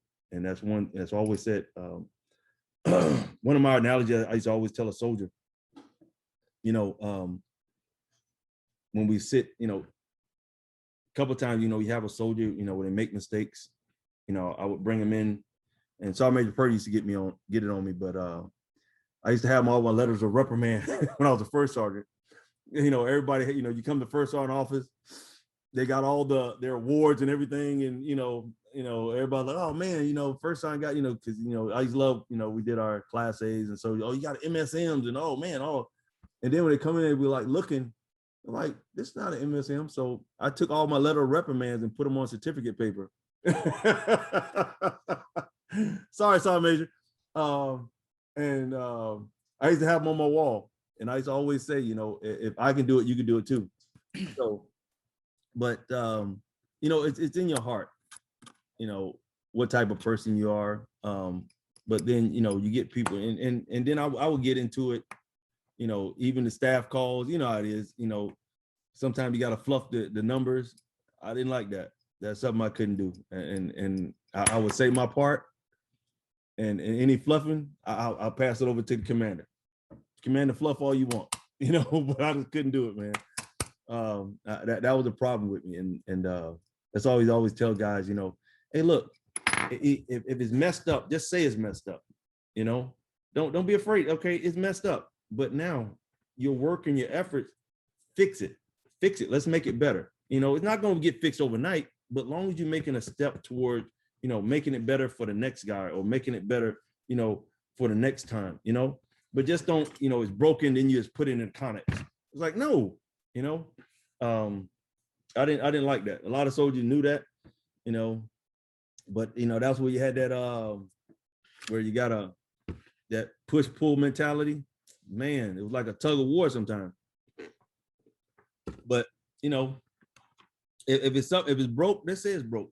You know, you can easily fix it. But then, you know, you mess around, and that's sad today. You know, you got soldiers going down range. That's one thing I got in trouble. I got in trouble with when I was in Iraq. I even got into it with some sergeant majors. You know, you fluffing your numbers because, you know, with my team, the team that was in Iraq, we were, you know, when it was over there, you know, I ran into some Fort Bragg guys over there when they were over there. You know, they were running around in the Humvees and everything. And I'm like, man, we driving around in Toyota trucks. It's like, nah, man, there's no way. It's like, you supposed to have an up armor Humvee and all this. I said, dude, I'm riding in a Toyota truck with probably 6 other Iraqis. You know, we're in you know, Adnan Palace. You know, we doing some old crazy stuff. The Army said that you know, it was just crazy. But, you know, I fought with, you know, sergeant majors like, look, we're supposed to have this. No. And then, you know, and they would call me on the phone. And a couple of times I was to the sergeant major, really, you calling me on the phone telling me at ease. I got soldiers here riding around Toyota trucks. You know, we don't have the proper equipment, and you're sitting in the fog. Help me understand. You know, I got at ease over the phone quite a bit of times. And that's how I met General Orneano. You got it right, yeah, because he scared the heck out of me with the guys I was working with. I called him around and stuff, and he came to do a visit And I told him what was going on. And it was like, you talked to the general? Yeah, I told him the truth. You know, this unit said we got this equipment when we don't. I call for support, and instead I get a sergeant major on the phone trying to at ease me. And he's like, yeah, I heard about it. And ended up with that conversation. We ended up getting those up on, you know, we ended up getting those armored Humvees, you know, and we got it done right. I had to get into it with a few others about it, but, you know, I always fought for what was right. You know, I wasn't a perfect soldier. I stepped on it a couple of times, you know, but never did I ever blame anybody. If I did something wrong, I was the first one to admit it. And anytime I ever had to stand on the carpet, I stood on the carpet, well, by myself. I messed up, you know, and I'm glad people saw I messed up, you know, so that's why I always tried to help other soldiers, because, man, I messed up quite a bit, you know. But, you know, it's not to,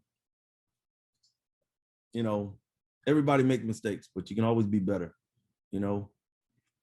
And, you know, your way may not always be the right way. Just look at it from somebody else's point of view, their eyes, you know, give them benefit of the doubt, you know. Some soldiers a lot of times thought, you know, they took it personal. It was never strictly business, nothing personal. You know, to get the mission done, then we can go. One thing I didn't like, the soldiers that doing the spousal abuse or doing drugs, you know, I really didn't have, you know, much of a tolerance for that. You know, but yeah, just, I don't know about, I might have talked so much, but that one soldier, the Brinkerhoff soldier, man, that really hurt me. After I left Korea, a situation happened where he killed himself, you know. So, you know, I don't know what happened where he lost, you know, people stopped talking to him, take care of him. But, you know, sometimes you got to talk to your battle buddies. Even now, you know, a lot of soldiers getting out, you know, this is cool for a lot of the old guys, you know, getting back together, you know, come up on a situation, you know, talk to your battle buddy, you know. But hey, I'll tell you one thing. I am not the person to call. If you need to, you know, that ear to cry on, I'm not the guy. Because you know, I go through my situation myself. But if you want to call and talk about old good times, man, I'm the one. But you know, sometimes you just got to find that person you can talk to. You know, we downrange, man, we was always together. And then, but when you come back, people get in the civilian world where they don't talk to their battle buddies. All they want to do is, you know, get in a bottle. You know, alcohol and liquor is not always the, you know, the solution, you know. And so still today, you know, I don't do coffee, I don't smoke. I drink a little bit. Not, I mean, like you know, I taste it, you know, I'm doing my beer battered fries. There's no need to waste that beer, you know. But you know, if you want to drink liquor, I don't condone, you know, I'm not into it. I got plenty of it. But that's a personal preference. You know, I got drunk in Korea. Yeah, I apologize. I went and I got drunk in Korea. A lot of soldiers may have remembered that knew me back then. And that scared me. I went to fight the first sergeant, you know, the battalion X3 or something. I was like, man, luckily Sergeant Otis, I thank you for saving my military career. Yeah. Sergeant Major Johnson, thank you for not hammering me, you know, understanding that, you know, I was just a new guy trying to taste some liquor and it went south. But yeah, you know, I'm just a regular old guy. I'm still here. You know, I don't hold any grudges against anybody. If you ever need anything from me, you know, hey, you can call me. I've had a few people call me and they said need a little help. Hey, it happens, you know. But you know, same thing, you know, when we're soldiers, you know, we took care of soldiers, you know, 82nd, that's what I learned, man, you take care of the issue at the lowest level. You don't let it go up, then let it come back down. No, you fix it. You know, you get in trouble for fixing something. You know, you don't get in trouble because you didn't tell somebody else, you know, that's crazy, you know. But no soldier should ever, you know, especially, you know, with all the stuff we've been through, no soldier should ever have to reach out, you know, to a stranger, you know, saying they need something. You know, I had a guy call when I was at Fort Bragg, man. Somebody called me, said one soldier was coming through or coming by my house, and you know, something. Man, dude, while I was in Andrew, dude, you know, your car broke down. You can come stay at my house. You know, we got back to the unit. Well, hey, dude, it didn't happen. Don't worry about it. You know, you stayed at First Line House. So what? You know, that's how you take care of soldiers. You know, but too often, man, you know, people leave soldiers out there hanging. Sometimes they need a little help. You know, just put your hand out there. There's no way that anybody got in a position that they did all by themselves. You know, sometimes reach back, help somebody out. You know, it might mess around. You bless that person, and they could bless somebody else. You know, because I said my whole life has been a blessing. I thank the military for definitely, you know, introducing me to my wife, because man, she saved me. Because I think of if I'd have went special forces, I'd probably be dead. You know, everybody that I think there was one soldier that left 3-4 that went SF. I saw him when we was in Iraq, and I think he was the only SF guy that I know that didn't get killed. You know, but you know, I can't be thankful enough. You know, man, what can I say? Thank you. So I just gotta ask. I just have to ask. Man, what? Did you meet your wife on the side of the highway? Yeah, you know how long we've been talking. All right. Okay. So this is crazy. All right. So let me tell you, a lot of people couldn't believe I was even married to a wife, or you know, somebody could even be married to me. But so did you know the story about my wife, man? All right. So one June, well, when I was at Fort Hood, my vehicle, going through the situation, I, you know, was getting ready to go through the Juliet training, going airborne. So I decided I was going home to see my mom. So I ended up driving, and somebody had stole the radio out my Jeep and everything. So while I was driving, I looked like I saw a young lady, and anytime that people that know me, when I was telling the story, I would always kind of blur it up a little bit to make me look good. But now I'm gonna tell the truth about it this time. So while I was driving, I saw my wife and my mother-in-law, but I thought my wife was a young man. And I'm like, because she had a baseball cap and shorts on, and as I passed them, it sounded like somebody said stop. And I'm like, man. So I pulled over.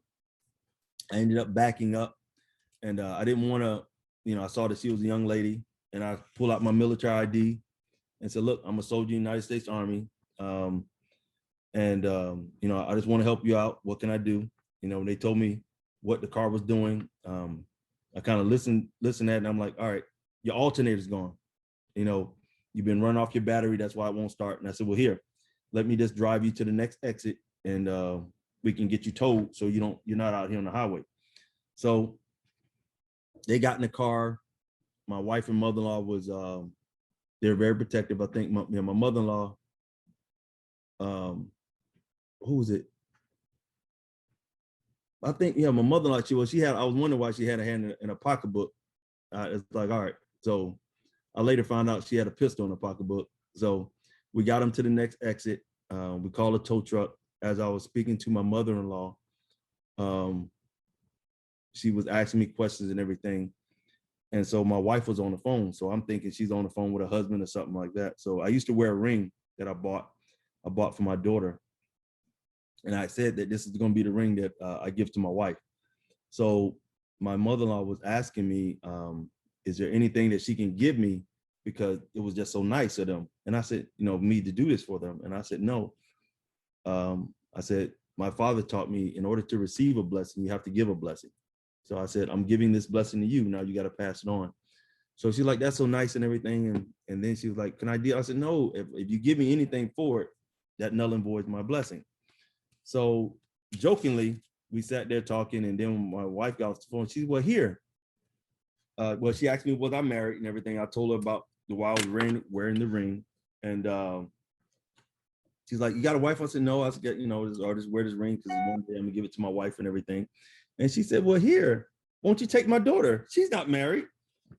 And I was like, oh man, like she was beautiful. So we both looked at each other and started laughing. I was like, whoa. So we exchanged numbers. And then the tow truck guy came. And so he kind of hurried him off. And as my wife was, I had like all white on or something. And my wife, as I was writing, the pen broke. And I'm like, I didn't want to get it on me. So I'm like, all right. So I kind of lost her number. So I ended up leaving. So I was so into helping them, I forgot that I didn't have, my gas hand was on E. So then when I got to the next exit, I noticed that I didn't get gas. I had to get gas. So I was like, man, I lost a number. So I'm like, all right, I'm good. So I drove home. And then so when I got home, I explained it to my mother. And she was just like, sometimes God put people in your path for a reason. And so I'm like, all right. So I went and explained it to another family member. I'm like, explain what happened. They're like, what? And it was like, same thing. And I was like, man. And so I'm like, all right, let me see if I can get in contact with her. So I remember the tow truck guy. So I looked back and called the tow truck company. And the guy was just like, yeah, I remember her. And he knew what hotel they was in and everything. So I called the hotel and I explained the story to the lady. She's like, oh, that was so nice. And I said, I just want to call and say thank you. So I ended up, they gave me the room and I called and my mother-in-law answered the phone. And then I think I asked my mother-in-law, I said, well, is that offer still, is it that offer for your daughter still, out there? And she laughed. She said, well, you got to ask her. And so we talked and we exchanged numbers and we laughed and we became the best of friends. Over that time, we started talking on the phone. So she was into basketball and I was a Seattle Supersonics fan. So Chicago and the Sonics were tied in the playoffs in 96. They were tied and Michael Jordan was sick. We had the flu. I'm like, oh shoot. So I know, man, Jordan sick last game. Oh, Sonics they finna win it. So we made a bet. I bet my wife, said, well, whoever wins this bet, my wife, she lived in Florida. So I said, whoever wins the bet has to take the other to Walt Disney World. So, all right, got it. So I just knew I was going to win. And dang Jordan, man. So he killed the Sonics, even with the flu. So I lost. And I think we had just got through Airborne training. And I told my wife I would come by and visit her. So, and we would go, I'll spend that weekend, we would go to Walt Disney. So I came by, I met her at her house and everything. And it was like, man, she was awesome. And so we ended up spending the weekend together and we were planning on going to Walt Disney. And for some reason, there was a big thunderstorm, that weekend. So we ended up spending the time on the beach. So we just walked and talked. And I'm like, man, this is awesome. So I think that was the first, time I fell in love, man. I was like, oh, a little mush. So I ended up going back. We got through Airborne training. We went back to Fort Bliss. We did our training there. So we were there for a while. I was roommate with Etzel, Dog, man, the Sentinel Guru, man, the brains, man. So we were roommates. And man, Etzel hooked me up. Well, my wife called and she said that, it was Labor Day weekend. And she said, I'm going to surprise you. And I'm like, what? She said, what are you doing this? I said, well, I'm going to hang out. I might go up to the mountain or something like that. And she said, well, here, I want you to come pick me up from the airport. And I was like, what? And so I told Etzel and everything, man, she's coming. He's like, whoa. And Etzel had this printer, man. Oh, digital. He printed out this big old welcome to El Paso and everything banner. And I was just like, man, that was awesome. So my wife came, we spent the weekend together, went to Carlsbad Caverns, went to walked up to the mountain, and I fell in love, man. I was like, man, I was done. One of my guys that I really mentored me a lot, I went and I said, well, I wanted to introduce her to, people that I really looked up to. I introduced her to Sergeant Major Sumter. No, not Sumter. Sergeant Major Phillips. Introduced her to Sergeant Major Phillips. I introduced her to Sergeant Prowlow and his wife, and Sergeant Major Semper. No, Sergeant First Class Semper. I think he retired Sergeant First Class. And I took her by Semper's house, and it's just like, she was planning on leaving, and it's just like, when we got ready to go, I was lovesick. We laugh about it, man. I started throwing up, and I was just like, what in the world? I've never been like this. And so right then I knew I fell in love with her. And I said, I told her if ever, at one of them times, I told her if ever I see her again, I would marry her. And after we graduated, man, I had my civilian clothes up under my uniform. So as soon as we graduated, man, I pulled my pants off. All I had to do was I had my shorts on under there, put my uniform, throw it back. I just had to pull off my black socks and put on my socks and sneakers. And man, I jumped in my Jeep and I drove from El Paso to Jupiter, Florida, I think, yeah, in less than 24 hours. That was crazy. And we got there and I tell her, look, I'm getting stationed in Fort Bragg and I want you to be my wife. And so she went and dropped everything. She had a nice job and everything. She quit her job and we moved to Fort Bragg. And instead of buying her a big diamond ring, and that ring I had, it fit her finger perfectly. She still got it. It has my name on the inside. Instead of buying her a ring, I bought her a house. And 1 June was the day we met in Florida. So today is our meeting anniversary. We just had a big kiss. So that's how it all started 25 years ago. Well, we're in the 26th year now. So yeah, that was it. So, was at Fort Bragg, man, everybody's surprised, Otis, Steve, Gilmer, they were the only, Vonderow, yeah, Kovar. They were the only few guys that really ever met my wife. And, when people saw it, like, this your wife, man, So, but yeah, man, she has been the one that has been my, my backbone, keep me straight. I can't say enough. We got 2 wonderful kids together, and I got my daughter. So people that friend me on Facebook, and they'll see my kids. That's my life, my family. When I mess around, and now military is done, my family is number one in my life. So I pray every day nobody ever harmed my family. I'm a very unforgiving person, but yeah, that's it. All right. That's it, Mark, man. Come on, man. What else you want to day? All right, so look, we got to get you. Okay, let's close it out. You got to salute, okay?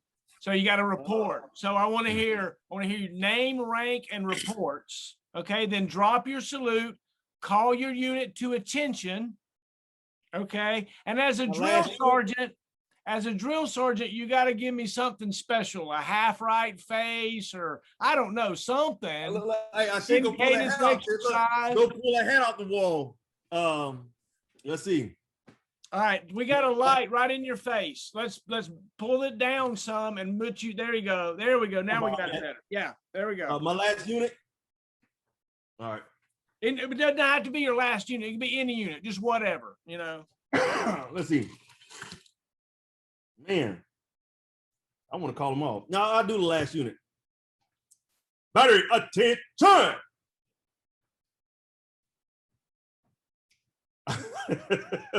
I didn't get to do it.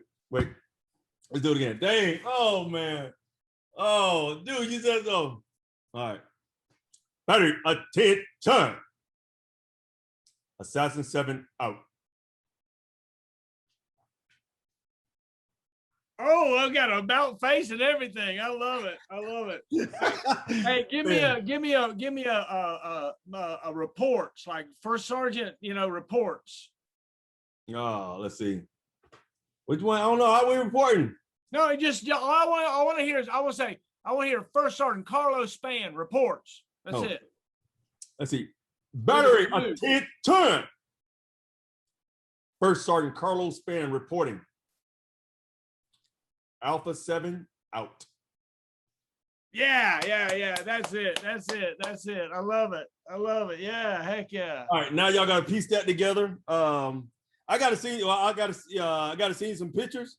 Yeah. So I want to get some pictures. What we're gonna do is there's a big coin and a box and a thumb drive.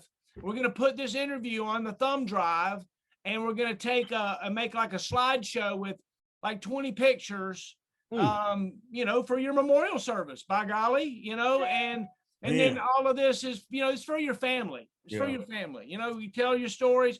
You don't ever get to tell a story. You just don't. Give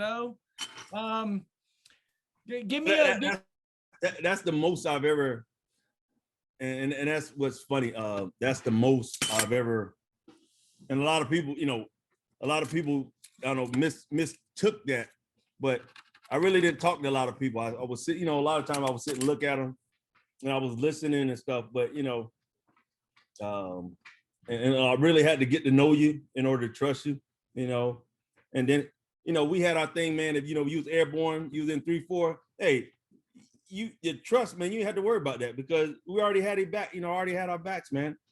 But it's just like that was just something that 3-4 back then, man. And that little barracks we was in, dude. We fought soldiers in the barracks jumping out the window. But man, when we went off to train or do stuff, man, you always hearing good things. How could this?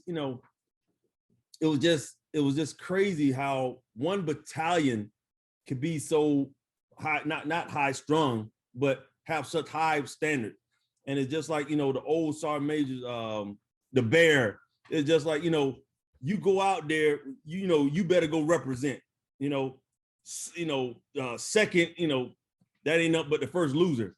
That's our, second place ain't up but the first loser, man. And think about it, man, All American Week, man, we went out there, little air defense battalion, man, going against infantry, man, tearing stuff up, So just like a lot of the stuff that I did was just trying to keep up, and then that type of mentality, you just keep going. That's why, you sit back and look, all these good, sergeant majors out there doing good stuff and officer, it's just because that type of rapport came from 3-4-88, and that should be everywhere. But you had a lot of, people like, oh, you're not airborne anymore. That doesn't have anything to do with it. It's just as a mentality, of leadership and wanting it. And man, still like you guys, man, look, I look back, man, I can't thank you enough, man. I was just a peon, amongst y'all. Hey, what I did, doesn't compare. That's not true, dude. That is not true, dude. You're a hero of mine. You got an MSM as a sergeant, dude. That's huge. And and I love that. It's just the rewards, man. It's just like so many people, did stuff, but it's just like I got that because leaders let me go out and do what I had to do, and I always like cut out the middleman, and and I was just trying to make the unit better, make people better, try to do stuff, not just it's always we. And I can just say thank guys for teaching me and showing me, and I'm passing on to my kids, man. I'm waiting to sit back, in a stand with my son up there doing a change of command or something. I'm like, that's my soldier, man. Dude, Carlos, it's been so much fun to talk to you, man. I have had a blast. I just sit here and laughed and cried and thumbs up, so much, and just listened and listened. Tell me something. Tell me a parting piece of advice as we close this out. Well, same thing what I said before. Get advice. I don't know, advice. Well, just sit back and listen. Listen. If somebody's want to call you, just be open to listen.